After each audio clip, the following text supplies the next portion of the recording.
Hi everyone, how are you today? I hope all of you in a good condition right now.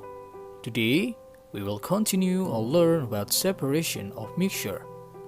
Alright, Standard Competence 3.4 Explain concept mixture and pure substance, physical and chemical properties, physical and chemical changes in our daily life. Objectives. By the end of this lesson, you will be able to identify the most appropriate methods of separation of a given mixture using 1. Chromatography, 2. Filtration, 3. Decantation, 4. Evaporation, 5. Crystallization, 6. Simple distillation, 7. Fractional distillation, 8. Sublimation, and the last magnetic separation. On our past lesson, you have learned about mixture, right? As we know that mixture is a substance which consists of two or more elements or compounds which are not chemically combined together. Well, mixing things are very important to everyone and to our daily needs like cooking. By the other hand, there are a lot of mixture around us which specifically needed to be separated. The method to be used for separating a mixture depends on the nature of its constituents. The various processes used to separate constituents of mixture are chromatography, filtration, decantation, evaporation, crystallization, distillation, sublimation, and the last, magnetic separation. First, let's talk about chromatography. Chromatography is the method used for separation of those solutes that dissolve in the same solvent. Separates components of a mixture based on ability of each component to be drawn across the surface of another material. Mixture is usually liquid and is usually drawn across chromatography paper. Separation occurs because various components travel at different rates. It is often used when the dissolved substances are colored, such as inks, food colorings, and plain dyes. It works because some of the color substances dissolve in the solvent used better than the others, so they travel further up the paper. Alright, to know more about chromatography experiment, let's take a look at this video. Ring. Using a pencil, draw a line at the bottom of a strip of chromatography paper. Dab a small spot of red food coloring on the pencil line and repeat with green and blue food coloring.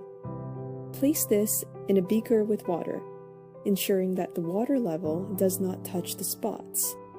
As the water is absorbed, it separates the multiple components of the food coloring. We have now created a chromatogram. The chromatography paper is called the stationary phase as it stays put. Water is called the mobile phase as it moves up the chromatography paper. Here is the key idea. A component that is more soluble in water travels a greater distance up the chromatography paper, and a less soluble component travels a shorter distance. Now the second method is filtration. Filtration is the method used to separate heterogeneous mixtures composed of solids and liquids by using a filter paper. A filter paper is a special type of paper which has pores that are tiny enough to let only liquids pass through it. If you pass a solution through filter paper, any undissolved solid particles will get left behind on the paper, whereas the liquid will filter through. The liquid that passes through is called the filtrate, and undissolved solid particles are called the residue. So, this is the filtration experiment. Get some water and start stirring with the stirring rod to mix them together. Mix it together thoroughly. This will help to dissolve the salt. Next, take the filter paper, fold it in half fold it into quarters. I'm just doing this one-handed, so it won't be the neatest job. Oh no. Like so. That can go into the conical flask.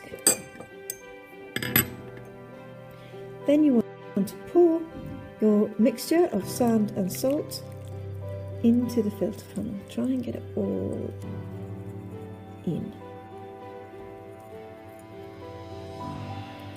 Now, what's left in the filter paper here, that is called the residue.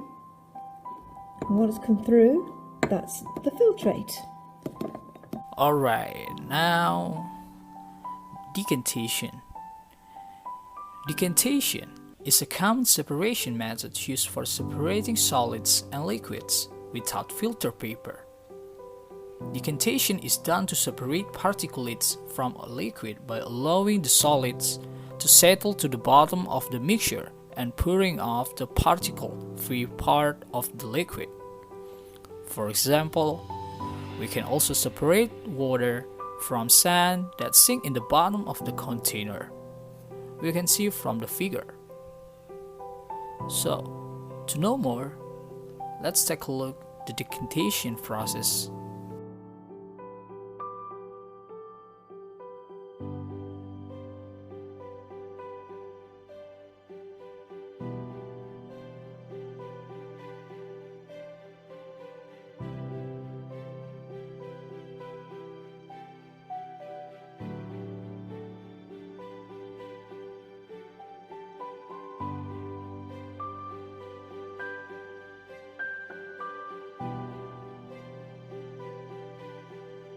Alright, now we talk about evaporation. Evaporation is the process in which a dissolved solid substance is obtained from a solution by allowing the solvent to vaporize. In other words, the dissolved substance is left as a residue when all the water has evaporated. For example, heating salt solution. The water evaporates and salt powder are left behind. The common salt is produced from the evaporation process only in salt powder, not crystals. We can see in the figure. To know more, the evaporation experiment, we can see in this video.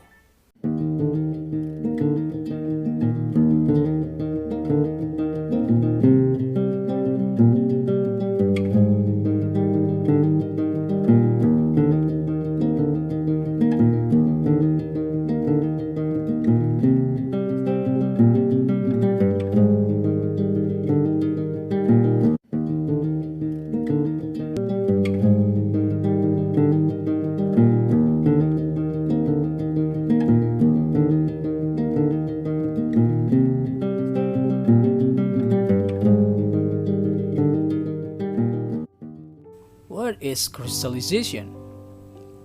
Crystallization is a process used to separate a pure solid in the form of its crystals from a solution.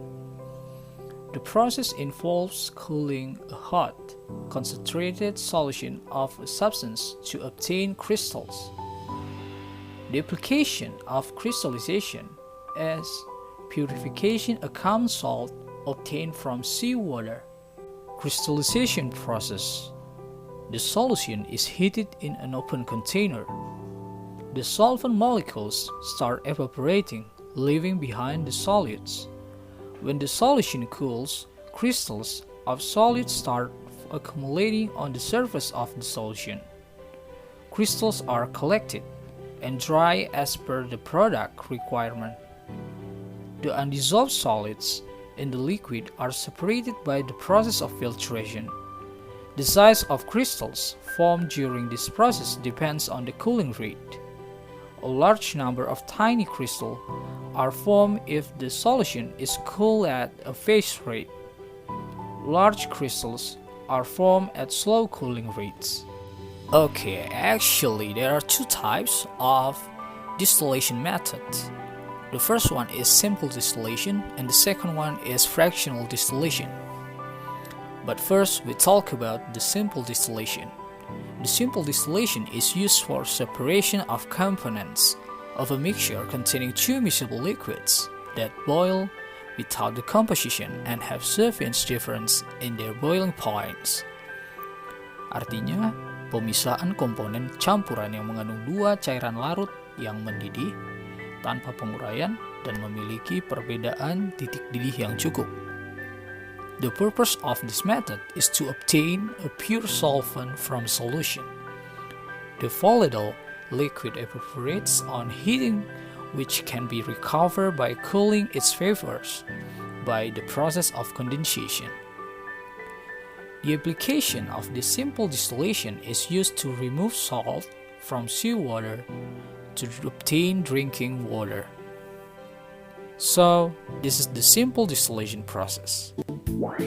Take a mixture of acetone and water in a distillation flask.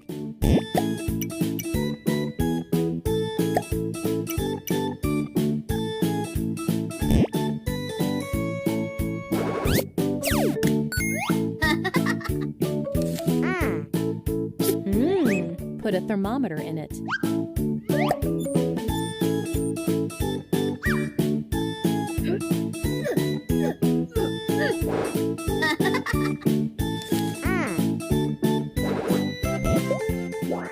Connect the flask to a water condenser.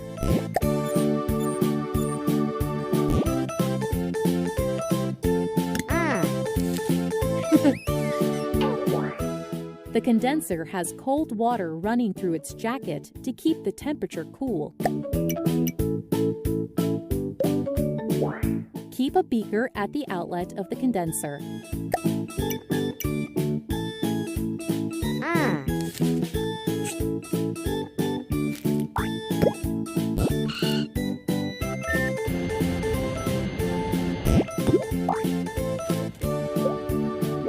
Heat the mixture, keeping an eye on the thermometer. When the temperature hits 56 degrees Celsius, acetone starts to vaporize.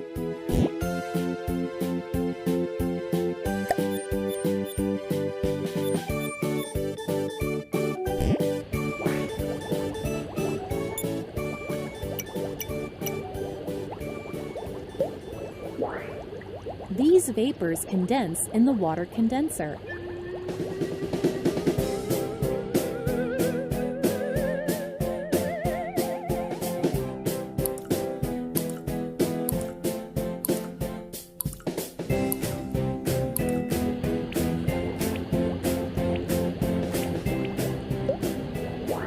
The condensed acetone gets collected in the beaker.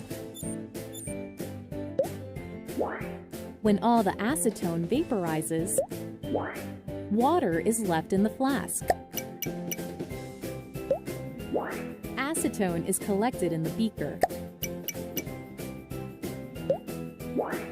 In this way, acetone and water get separated by simple distillation. Now, fractional distillation. Fractional distillation is the process of separating two or more miscible liquids that have closer boiling points. The apparatus of these methods is somewhat different to simple distillation apparatus. There is a fractionating column fixed to the flask, which contains the liquid mixture. The fractionating column contains glass bits to provide a larger surface area for evaporation and condensation to happen. The application of the fractional distillation, it is used to separate a mixture of miscible liquids like alcohol water mixture. It is used to separate crude oil, petroleum into useful fraction like kerosene, petrol, diesel, etc. Okay, sublimation. Sublimation separates a mixture of solids, one of which sublimes. A few substances change directly from solid to vapor on heating without going through the liquid state. This change is called sublimation. On cooling, water vapor changes back to solid directly. Examples of solids which are sublime are camphor, iodine, etc. Camphor is a solid that sublimes. If a mixture of camphor and sand is heated in the beaker, the camphor changes from solid to paper directly. This is a picture of sublimation process. Here, mixture of camphor and sand. The paper changes back to solid directly on cold surface. The sand is not evacuated by the heat and remains in the beaker. So if you can see that, here the camphor crystals. Okay, this is the last method to separate the mixture. Magnetic separation. Magnetic separation is the process of separating components of mixtures by using magnets to attract magnetic materials such as iron, nickel, and cobalt. For example, you can separate sulfur and iron filings by placing a magnet over it. The iron filings will get attracted to the magnet and will stick to it. There are three magnetic properties of materials: ferromagnetic, paramagnetic, and diamagnetic. The ferromagnetic will stick to the magnet and may be easily separated by removing the paper covering the magnet. Paramagnetic are weakly attracted into a magnetic field, and diamagnetic are weakly repelled by a magnetic field. So, to know more the magnetic separation process, we can see in this video.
Alright, I think that's enough for today.